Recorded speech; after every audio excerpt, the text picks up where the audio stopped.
for 10 times that I went on a TV show, I probably cried 8 to 9 of them, like afterward, because it feels so dehumanizing. So the tip of the iceberg, you could say, was just constantly being called fat or ugly. What? The first 3 times I went on a TV show in Taiwan, the agent forced me to wear a name tag that had a Czech flag on it. I do have Czech ancestry, but I've never been to Europe. I don't speak any Czech, and that was just a straight up lie. 找到自己想要做的东西，让我身边的人都过得很好。只要够快乐，我觉得你就很成功。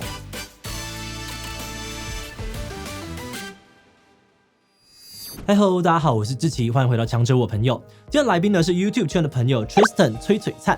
那强者我朋友强在哪呢？首先呢，来自于美国内布拉斯加州的 Tristan 呢，可以说是一名超级学霸。曾经就读于内布拉斯加州大学林肯分校和台大政治系，在台大读书时呢，跟卷姐拿过系上第3名的好成绩。此外呢 ，Tristan 在台湾的工作经历也很丰富，不仅曾经参加小明星大跟班、WTO 姐妹会等等的电视综艺节目，现在呢还是央广英语节目的主持人跟记者。但最特别的是，美国土生土长的他呢，台语比我还要好，更在网络上面靠着翻唱台语歌一炮而红。他翻唱的《零星野瓜》呢，更获得超过250万次的观看。其他呢，还有一些 cover 也都有破100万的观看。那我们今天呢，就会跟 Tristan 聊聊他当初是怎么样到台湾来的，还考上了台大，还有为什么会爱上台语歌，还有在台湾演艺圈闯荡时又有过哪些不为人知的经历呢？那在开始之前呢，想要跟大家说，其实今天的访谈会非常的特别，因为今年呢，我想要给自己一个全新的挑战，那就是全英文访谈。所以接下来呢，我就要跟崔灿进行一段全英文对话。其实我英文不算差啦，但难免毕竟生活没有在用，所以讲起来还是会有点卡卡的。也因此呢，我最近超级认真在练英文。那一方面呢，我一周会有很多天跟一位英文很好的朋友练口说；而另外一方面呢，我也下载 Speak， 让 AI 及时的帮我抓语感跟纠正文法。今天是我用 Speak 的第19天。那今天呢，我要来挑战跟超市店员说话。I'm looking for cereals. Do you know where it is? 那我使用30天之后呢，对 Speak 有一些小小的心得。我觉得 Speak 很方便的是不用跟老师约时间，像是录影前的空档啊、吃饭、睡前都可以练英文。而且你还可以跟 Speak 玩角色扮演，自己设定 AI 角色模拟情境，像是跟同事的 small talk 啊。或是过海关的时候该怎么样说话？最厉害的是呢 ，Speak 会根据你的回答给予修正建议。那不止如此他们还会针对你的弱点产出客制化课程。那这 ChatGPT 就做不到了。像 Speak 呢，就发现文法是我的罩门，就会抓出来呢，让我反复的练习。那我练习完30天之后，成果到底会如何呢？接下来就让我们一起来看看吧。Hey Tristan, thank you so much for joining us today. And before we dive in, would you like to say hi to our audience in some of the languages you speak? Some of them? Yep. Sure. First of all, it's great to be here. 大家好，大家好。皆さんこんにちは。안녕하세요. So much. So you can speak like Japanese and Korean. I learned Korean before, yeah. Okay, Tristan, we know you are great at singing Taiwanese songs, so we've prepared a little challenge for you. We'll play short clips of classic Taiwanese songs and see who can jump in and finish the lyrics. Are you ready? Are you ready? No, I'm not. I know the song, but I can't keep it.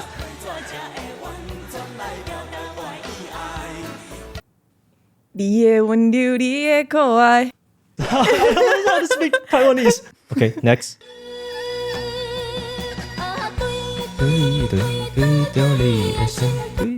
对着你的心，对着你的人 Is okay?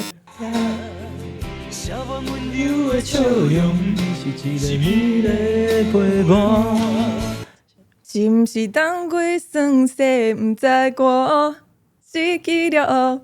家在苏呀。这首感觉是不是去唱 KTV 的时候？对啊，这首很好听啊。English, sorry. That's okay, that's okay.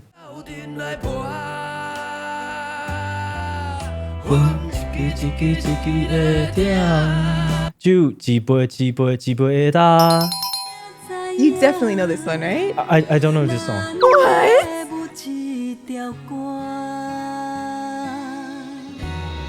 这首歌唱啊唱袂煞，往事一幕幕亲像电影。有时阵为着讨生活，就爱配合别人心情。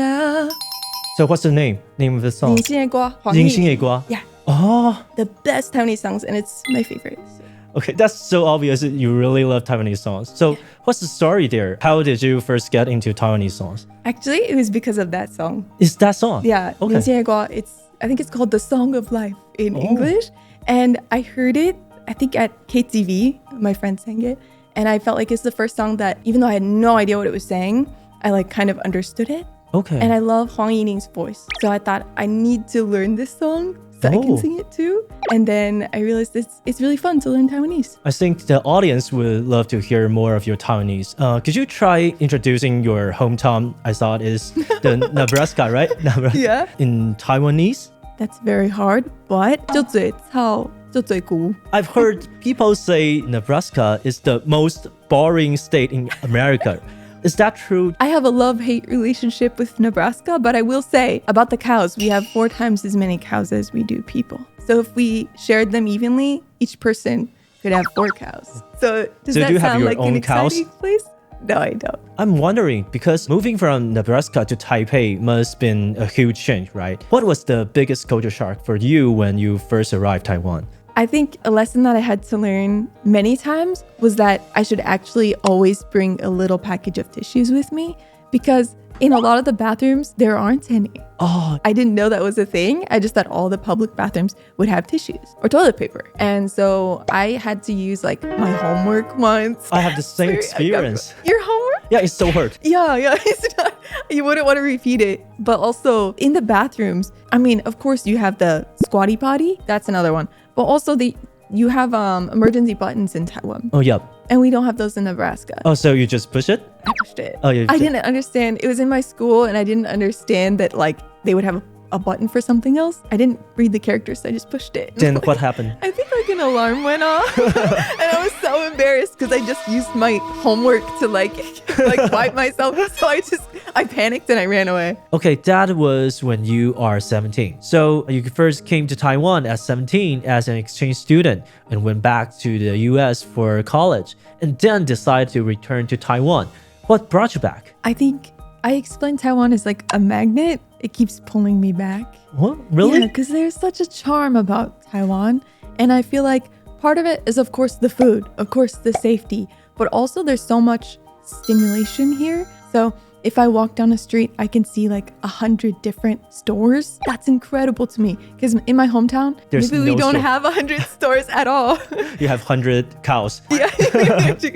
So it's like constant stimulus, and I feel like I can always learn something new. I'm always learning something new. I'm always trying new foods. I just had new food the other day. This week, I've had like 3 new things that I've never tried, and I've been here for 9 years. So it's really incredible, I think. So what's your favorite food? Oh, there's so much, but right now I really like tangyuan. Tangyuan. I don't know what it's called in English, sorry. Maybe it's just tangyuan. And the next part seriously impressed me because you got accepted into both the political science and law departments at NTU. How did you manage that? I wonder if maybe it was not that impressive and it was just a little bit of luck because they have a quota for the number of foreign students for each department. Okay. And because both of these departments teach in Mandarin, and those foreign spots can't be taken up by an overseas Taiwanese person or somebody with Taiwanese parents. So how many people do you know at 17 or 18 years old who can speak Mandarin enough to go to college in Mandarin? So yeah, I just kind of got in through luck and through language skills. And I did have good grades. In Taiwan, people put a lot of weight on which university you went to, especially if it's NTU. Everybody will say like, oh, wow, you're a genius, you're so smart. Is this the same in the US? No, of course you have like the bigger schools, people will say that about Ivy League schools. But in general, people just think if you went to college, that's great. And they put more focus on finding what you're interested in. And in Taiwan, I don't know if this is your experience or not, but a lot of people, if they get into a good department that they don't really care about, they're not interested in, they'll choose that department just because it's considered better.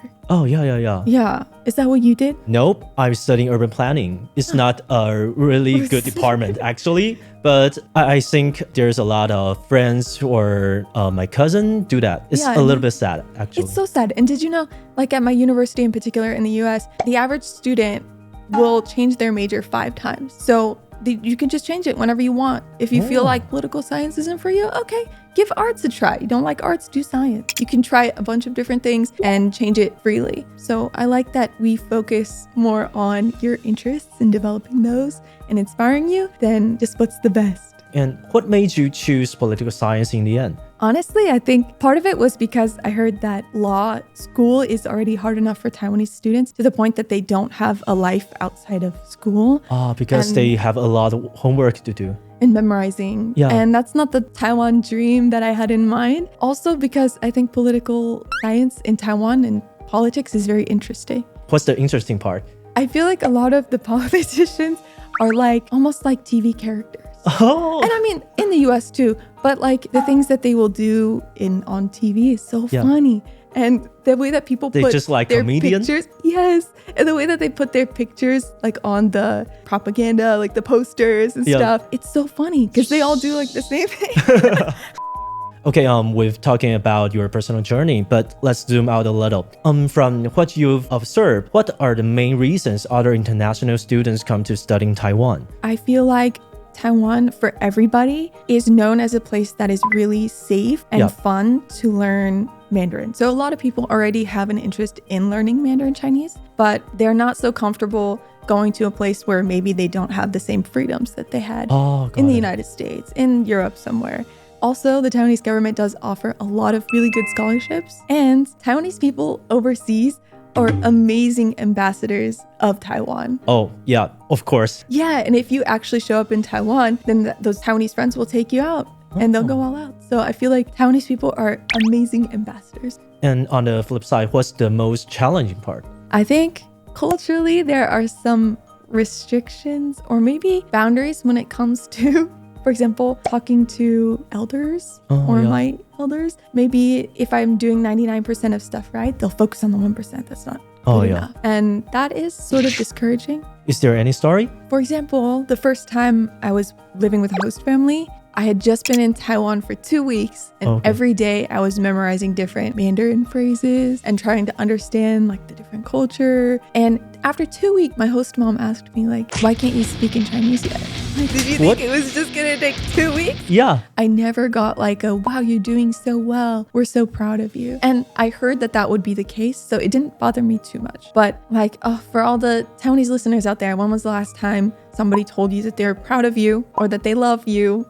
Like your parents. Yeah, that's so sad. It's just culture. We don't talk about love. We don't talk about you're really good, you're perfect. Yeah, because elders want you to be actually perfect. So they're going to focus on that 1%. So how about American? In the US, I would say 80 to 90% of my elders are incredibly encouraging and supportive. It's like a very loving culture. And even that transfers over into schools where I've had a lot of teachers tell me like, Tristan, I can see you're really working hard at this. Tristan, I see so much potential in you. Wow, that means so much to a student. Oh, it's an encouraged culture. Yeah, and that can really inspire you to go on and do better things. So I wish more people in Taiwan would try that. Okay, that's funny because I was just about to compliment you. I heard you only studying Mandarin at ICLP for about a year. And before you enrolling at NTU, that's an incredible leap. So how did you go from a basic conversation to discussing political theory in Mandarin? Oh my gosh, it was actually pretty quick. I think the ICLP program is amazing. It is very intense. In general, no, it's a strict rule. Anywhere in the building, you cannot speak any language other than Mandarin or Taiwanese. Wow. If somebody overhears you speaking in English, for example, first time you get a warning, second time a warning. Third time, you're kicked out and they don't give you your tuition back. I remember there's this girl in the hallway who was talking to her friend and her friend said something shocking and she said, oh my God. And that, oh my God, got her a warning. So do you think Mandarin is easy to learn? Yeah. Oh, why? Because grammar is so easy, simple compared to English. English is very hard. Oh, yeah. I'm so sorry. Yeah, there's a lot of things like past tense. Yeah, so many tenses and sometimes I don't understand why. But in Taiwan, it's just, speaking Mandarin is so easy. There's not even like past tense. Yeah, could you write the words in Mandarin? Yeah. Do you think it's easy? I feel like if you asked me to write like turtle or like depression right now, maybe I would forget. But I think it's fun to write in characters. I learned Japanese before, so kanji, I already had some exposure. So what were some of the biggest challenges you faced learning Mandarin? I feel like you really do have to learn it a little bit in a classroom setting. Otherwise, a lot of stuff doesn't make sense. Like for the longest time, when I heard girls out on the street saying, "哪有," I thought they were saying butter. I realized like, why is this? And I think I sent somebody a text once. Maybe like a guy said like, oh, I think you're really cute. And I sent him butter. I just sent him nayo. So yeah, you do kind of have to learn in a classroom setting and really get those tones right. Okay. And then also, Taiwanese people love to like just blend their words together. So like, I also thought people were saying 大家好 instead of 大家好. Yeah, we call 连音, just like what you want or What something. you want, yeah. And you also speak Taiwanese, which is actually, I think, really rare for a foreigner. Honestly, even I'm not that fluent. My spoken Taiwanese is really, really bad. I can understand what they're talking, but I just can't say. What made you want to learn Taiwanese? It's definitely because of the music. Oh, okay. Yeah, because Taiwanese songs are so good. And I don't like Mandarin songs quite as much. I'm not sure what it is, but the language makes a huge difference. I used to be in the guitar club, and sometimes we would write songs. Back then, I learned that Taiwanese is a tonal language, so integrating it with melodies feel more natural. Yeah, that is true. When I'm learning Taiwanese songs, somebody told me that if you're learning the songs but you don't know what the tones are, just listen to the melody, because usually that is the tone. Do you have any favorite Taiwanese words or phrase, and how would you translate it? Have you learned the phrase 几支草几点咯? Oh, No? 几支草几点咯. Oh, it's so hard to translate. But what does it mean to you? Actually, I think 几支草几点咯 is mean everybody can do something that God want they to do. See, the reason I brought this up as my favorite is because each time I ask a different person, they have a different answer. I think one of the meaning is maybe there's always something you can do. Is there a different meaning? Well, I guess if you translated it into English, it's for each blade of grass, there is a drop of dew. So it's really open to interpretation also. Oh, got it. So maybe like even if you are a loser, there's like a job for you kind of thing, right? Oh, yeah, like yeah, there's you can find your place. There's a place for always a road for you. yeah, like that. yeah. But there's no like set No. definition, because if you ask different people, they give you a different answer. And I think one of the most interesting thing about learning a new language is realizing how tricky translation can be. There's always something that gets lost because language is so tied to the culture. Have you ever come across a word or phrase that didn't really click until you had certain experience here? Yeah, if we talk about Mandarin though, I think that's already a huge difference between English. So like if I go back to the US, I'm always saying the dumbest stuff. Like I'm saying, oh, like I don't want to burden you. Like nobody really says that, you know, but it's like 就是不想麻烦到你 or something, right? Or if I say like, 那我先走, Yeah. right? Okay, I'm going to leave first. Like who cares? Leave. Nobody says that. So like culturally, it is just different. You know, there's this idea that people feel like different versions of themselves when speaking different languages, right? Yeah. Do you find that's true for you? Absolutely. So how would you describe English-speaking Tristan versus Taiwanese-speaking Tristan? I have multiple personalities in English. One of them is more poised, professional, outward, because I work at a radio station. So I have to also be a reporter sometimes. And the other one is very pro, like a kind of tomboy, not very girly. But if you have me speak, for example, in Japanese, Japanese is a very cute language. So the bar is raised. So if I'm usually just like this cute, in Japanese, I'll have to be like this cute to be the same person. So there's a lot of personality shifts. Yeah. And speaking of your work, you just mentioned the radio station. But I think most people probably first knew you from TV shows. You've been on a lot of Taiwanese variety shows since college, but in one of your videos I saw, you mentioned having some tough experiences in the entertainment world here. Would you be open to sharing what happened? There's so much. Beyond, I feel like the basic level would be, the tip of the iceberg, you could say, would just be constantly being called fat or ugly. What? Nobody ever told me I was fat in the US. First time somebody told me I was fat was probably on like a TV show. I think it's culture shock. And the first time it was like so painful for me to hear that. And I was like, oh my God, I was so depressed about it. But then I heard it so much that it was just like air, no feeling. Like if somebody calls me fat now, I'm like, cool. But beyond that, I feel like it's really unsettling how you can go on a TV show with people, and while the cameras are rolling, you can be very friendly and laugh together and share personal stories. And then as soon as they say, okay, that's a wrap, cut, then like everybody, like the smile just like fades and everybody just goes their own way. It's so inhuman. It's scary. And I feel like I haven't made a lot of real connections with the people who I've worked with. Some of them are so mean too, for no reason. Yeah, it's been not very good. Have you ever been on TV shows? No, because I heard a lot of story like that. So I think, no, I don't want to go to a TV show. The first 3 times I went on a TV show in Taiwan, the agent, some reason, she had her own reasoning, but she forced me to wear a name tag that had a Czech flag on it. I do have Czech ancestry, but I've never been to Europe. I don't speak any Czech. And that was just a straight up lie. When I found out the first time, I said, oh, okay, you need to fix this, right? This is wrong. And she actually tried to hide it from me.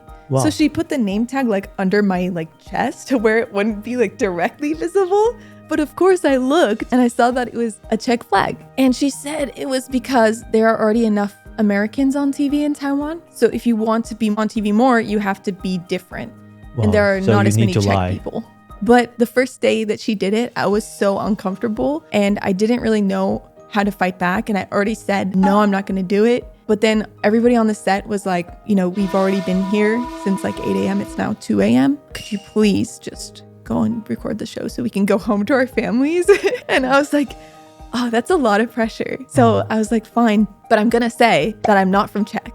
Don't ask me any questions about Czech and I'm going to say it. And they said, okay, fine. So when we got on the show, the first question they asked me was like, so what is it like in Czech? Oh. Sweating bullets. And I was like, Czech is a good country. And they're like, okay, well, can you say something in Czech for us? Absolutely not. So I said, I'm sorry, but I'm not from Czech. And they cut that part out of it. So to this day, there will be like a couple of comments every once in a while that are like, wait, I thought Tristan was from Czech. Oh, it's so ridiculous. It's so ridiculous. It's so unnecessary. Did those challenges ever make you think about going back to the US? I feel like for 10 times that I went on a TV show, I probably cried 8 to 9 of them. Wow. Like afterwards, because it feels so bad, dehumanizing. And I think it's probably a toxic trait of my own that I wanted to prove more to these people that I was worth something because they made me feel so worthless. So maybe at first it was like, your Mandarin sucks. So I was like, okay, well, I'll prove to you that I can, you know, be better at Mandarin. Or even now, some people say my Taiwanese isn't very good. So I'm like researching like Taiwanese classes in Taipei, you know? I want to prove that like I'm worth it and that I'm not that worthless. So is that help you push through and keep building your life here?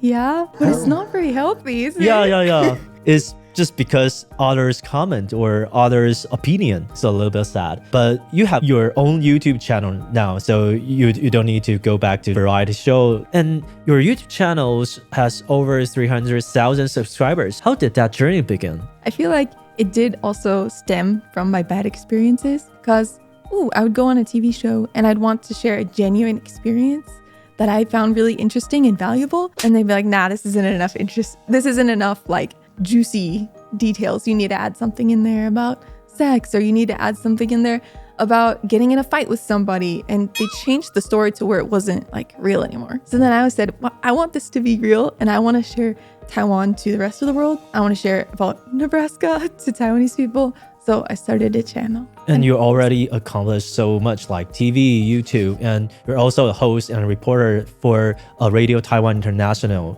So what's the next? Is there anything new you'd love to take on? Well, first of all, thank you for making me sound so successful.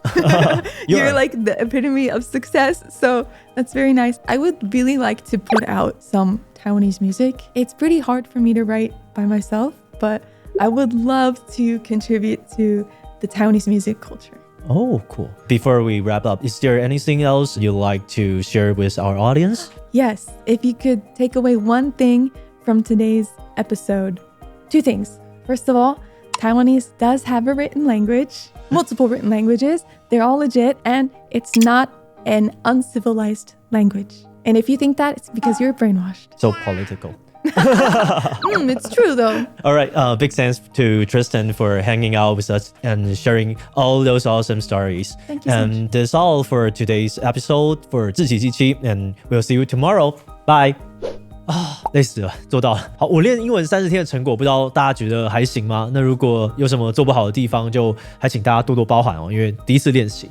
那我自己是觉得，虽然有很多地方可能还要加强，但是这样子每天用 Speak 下来呢，我觉得自己是真的有比以前更进步，而且是更习惯的。然后呢，也会想要继续的练习，然后继续的进步。那如果你也是跟我一样忙到没有时间，但又不想要英文口说退步，想要自信开口说英文的人呢，推荐你可以试试看 Speak。现在订阅年度的会员哦，最高享有777元的折扣，订购 Uber Eats 的指定餐点呢，还有额外的优惠。先开口就对了 ，Speak 让英文一切好说。